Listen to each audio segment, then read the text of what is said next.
In the last lecture, you learned how to improve website performance and speed. And in this lecture, we're going to cover the final point in the technical part of our SEO checklist, and that is really to take the Google Mobile Friendly test. So you can see that I've got it linked up here, and it's going to be very quick and easy to take this test. Now, before we get into this, let's look at why this is even important.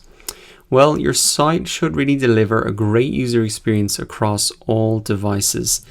And now that a lot of people search on their mobile devices, for some sites that can be 30, 40, 50%. If you don't have a site that's mobile friendly, you could be missing out on a massive part of your business. As well as it being important for user experience, it's actually now part of Google's algorithm. Google's algorithm will favor mobile friendly sites. So what Google is essentially favoring are websites that look like this, that it's when you click through on a mobile device, it's easy to use, etc. That you don't need to tap, zoom, etc.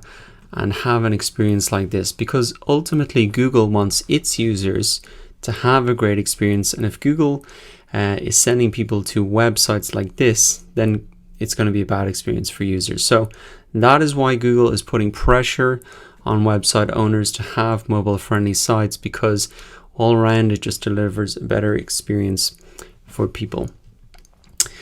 To take this test is very simple. You just come into this tool, you just type in your URL and you click analyze.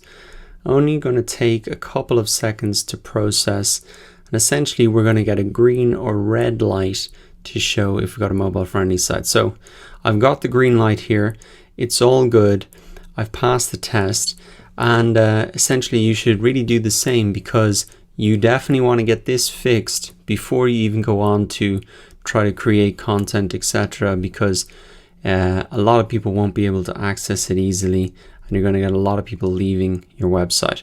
So it's a very quick test. I'd make sure you go ahead and check that out. And that really wraps up the technical part of our SEO checklist. In our next lecture, we're really going to be getting into the keyword research process, starting with our keyword strategy. I'll see you there.